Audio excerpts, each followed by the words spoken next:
Et on ouvre un chapitre politique avec l'élection complémentaire à la présidence de Grémisua. Dans 10 jours, les citoyens de la commune devront choisir le ou la successeur de Géraldine Marchand-Ballet. Avant d'accueillir les 3 prétendants, Romain Boisset pose les enjeux de ce scrutin. Le conseil communal de Grémisua, un pouvoir exécutif très disputé. Les élections de 2016 avaient été d'une rare violence, une bataille opposant la démocrate chrétienne Géraldine Marchand-Ballet au dissident PDC Raphaël Vignier, l'un des fers de lance de la formation Grémisua autrement. Au final, un échec pour lui avec 56 voix de moins.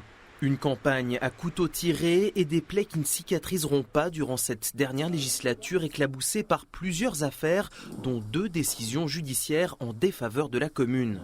L'une concernant la création d'un centre commercial, l'autre un licenciement abusif.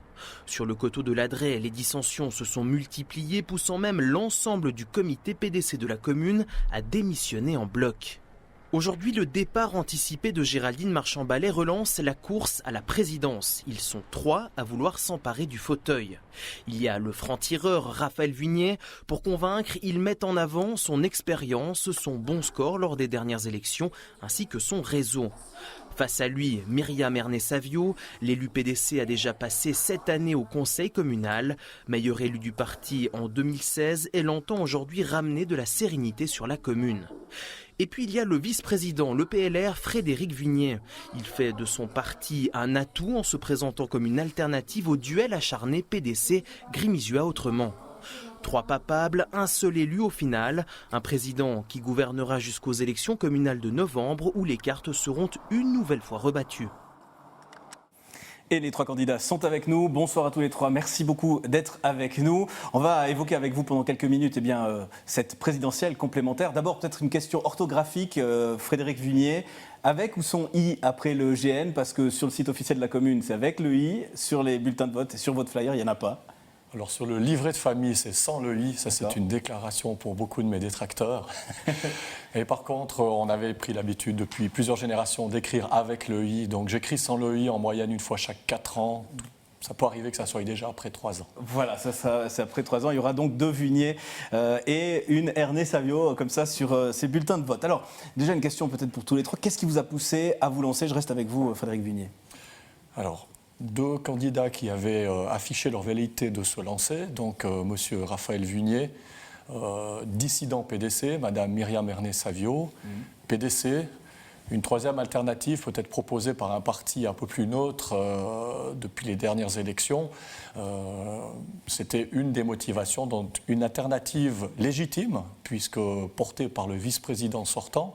Donc j'ai une excellente connaissance des différents dossiers de la commune.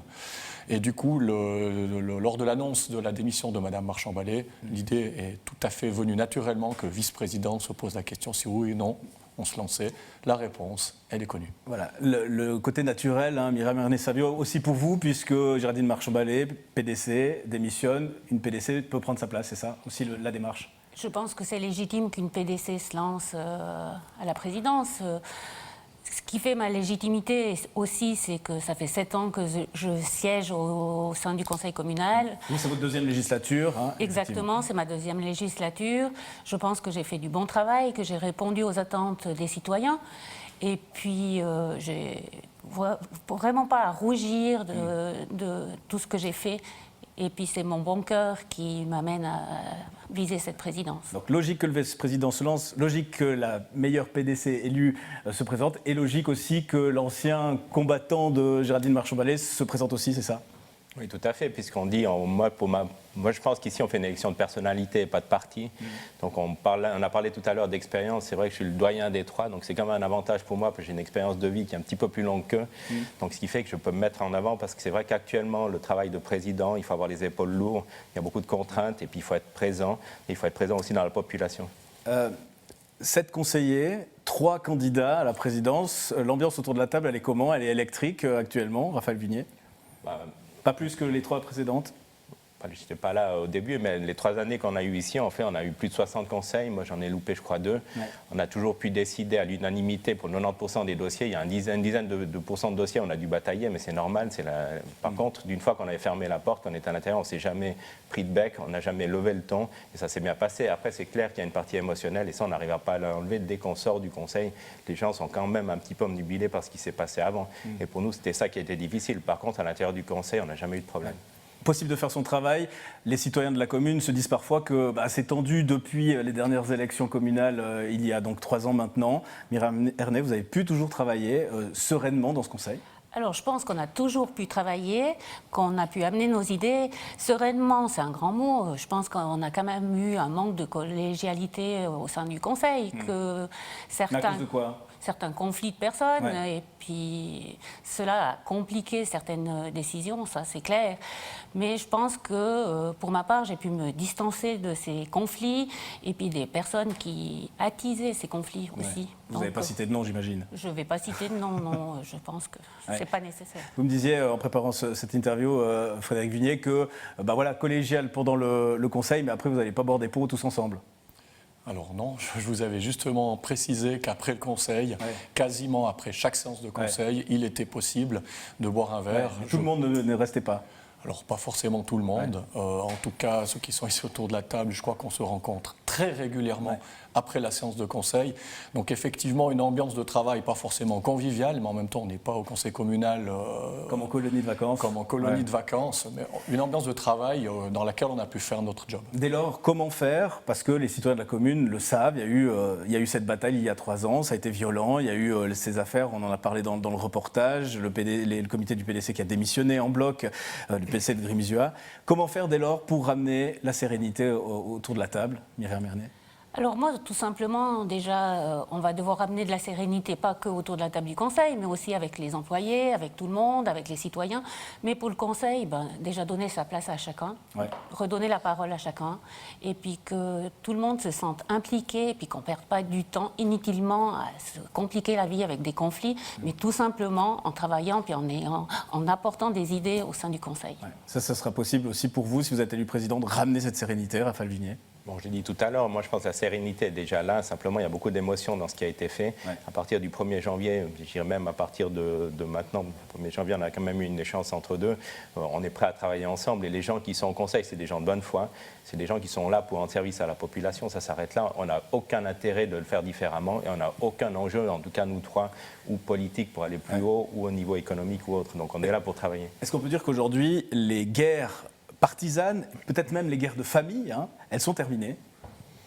Bon, on a insisté sur ces guerres partisanes de famille. Pour finir, les familles, il y en a, à Grimizua, il y en a 5 ou 6. Tous les gens, les résidents viennent de l'extérieur. Le 60%, voire même plus, de la population est de l'extérieur. Et c'est eux qui vont décider de la vie de la commune. Les familles, pour finir, on insiste là-dessus, mais ce n'est plus la majorité. Donc ça, c'est terminé aussi, c'est possible? Je pense que c'est possible, mais il faudra quand même du temps pour reconstruire. Je pense que pas tout le monde va effacer ça si facilement. Je pense qu'il faudra du temps, puis vraiment se poser tout le monde autour d'une table pour en discuter. Si facilement, ça ne va pas être oublié. Frédéric Vignier, sur cet aspect-là? Je pense qu'il faut quand même remettre l'église au milieu du village. L'ambiance actuellement à Grimizua, elle est un petit peu électrique, soyons honnêtes. Ça provient très certainement du conflit PDC, dissident PDC depuis les élections de 2016. Donc une des façons de ramener immédiatement un petit peu de sérénité serait peut-être de mettre une 3e personne à la présidence qui n'est pas parti pris dans ce conflit, raison pour laquelle le mot alternative nous vient tout naturellement à l'esprit. Là, cette complémentaire, c'est pour 10 mois. L'un d'entre vous va être élu pour 10 mois. Ça veut dire qu'évidemment, chacun d'entre vous a des velléités pour la prochaine législature, pour ce job de président. Alors, pas forcément. Prenons les choses les unes après les autres. Au PLR, on garde les pieds bien sur terre. La première chose qu'il faut faire maintenant, c'est assurer un intérim de façon la plus sereine possible jusqu'au mois d'octobre. Mais vous n'allez pas être élu juste pour faire l'intérim. Il y a une idée après. Nous n'avons pour l'instant pas d'autres prétentions. D'accord. Vous, chez vous, Myriam Ernest? Alors, moi, je pense que pour 10 mois, c'est une bonne chose de s'installer. Après, la suite, au mois d'octobre, les cartes peuvent être toutes redonnées. Il y aura peut-être des nouveaux partis, il y aura peut-être des cadors qui vont arriver, on n'en sait rien. Mais se dire, je pense, rester pour 10 mois, si je réussis ma mission en disant j'ai amené de la sérénité, pourquoi pas, mais après, on doit se reposer les questions en temps voulu. Raphaël Vunier. Au niveau légal, il faut 4 ans pour avoir une législature, donc je pense que si on en fait 10, on peut aller plus loin. Au niveau professionnel, c'est la même chose, on parle de 5 à 10 ans, donc le président qui va entrer en force à partir peut-être du 20 janvier, il serait normal qu'il puisse continuer. Et après, bien sûr, c'est le peuple qui va décider, donc le président qui va arriver devra satisfaire les exigences du peuple, puis on aura une nouvelle élection, puis on verra ce qui se passe. 2 questions rapides pour terminer. Si vous n'êtes pas choisi, le 19 janvier, voire en cas de deuxième tour, le 23 février, qu'est-ce qui se passe pour vous, Raphaël Vunier? Je vais continuer comme on a fait maintenant. On a toujours travaillé ensemble. Donc, comme je dis, une fois que la porte du Conseil est fermée, on va travailler. Ouais. Et quand on sera dehors, on sera collégial. On a aussi un nouveau collègue qui arrive. On le connaît un petit peu, mais je sais qu'on va très bien s'entendre. Et on fera le nécessaire. Nous sommes au service du citoyen et c'est tout ce qu'on nous demande, en fait. Pour vous? Si je ne suis pas élue, je vais continuer à travailler. Je n'ai jamais eu peur de travailler. J'ai déjà laissé une fois ma vice-présidence. Donc voilà, j'ai quand même continué à travailler. Ce n'est pas ça qui va m'empêcher de travailler. Et puis vraiment, je vais travailler pour rassurer le personnel qui a besoin de beaucoup de soutien. Frédéric Vunier. Je continuerai à travailler avec engagement et motivation pour la commune de Grémizuat. Alors, un des enjeux, c'est peut-être pas pour 2020, certainement pas, c'est la fusion avec Sion. Rapidement, il faut y aller, il ne faut pas y aller. Frédéric Vunier. Pour avoir participé activement de l'intérieur à la fusion de Montnoble en tant que dernier conseil communal de la commune de Maz, exactement. Je pense que pour pouvoir se déterminer, il faut avoir déterminé les motivations profondes de la population. Ouais. Chose qui ne me paraissent pas très claires pour l'instant, donc je pense qu'il faut encore creuser un petit peu la question. Creuser la question. Pour vous, Myriam Ernet? Je ne sais pas s'il faut y aller. D'abord, il faut attendre aussi Sion s'ils veulent de nous. Ouais. En premier lieu, parce que voilà, nous on peut bien dire on y va. Ouais. Puis, mais ce serait une bonne chose pour la commune ou pas? Alors je pense que ce serait peut-être une bonne chose pour la commune, mais on ne doit peut-être pas fermer les horizons à d'autres communes aussi. Raphaël Vunier. Moi, j'ai eu la chance d'avoir suivi les cours du professeur Daflon il y a 30 ans en arrière à Fribourg. Ouais. Et on en parle déjà depuis 30 ans des fusions, donc ce n'est pas une nouveauté. Je pense qu'avant de parler de fusion, on va déjà essayer de collaborer entre les communes. Ouais. Et si la collaboration fonctionne, à ce moment-là, parler de fusion. Donc ce n'est pas une nécessité, ce n'est pas une priorité, je pense. Merci beaucoup à tous les trois, Frédéric Vunier, Myriam Ernet-Savio et Raphaël Vunier, d'être venus. Vous êtes donc tous les trois candidats à cette élection présidentielle complémentaire. Premier tour, c'est le 19 janvier, donc dans 10 jours, maintenant un peu moins de 10 jours. Et puis, s'il n'y a pas de majorité absolue, il y aura un deuxième tour à Agintet, 23 février, alors un mois plus tard. Et puis là, entre deux, peut-être de nouvelles candidatures pourraient émerger, on ne sait pas. Merci à tous les trois, bonne campagne à vous. Et on suivra évidemment tout cela.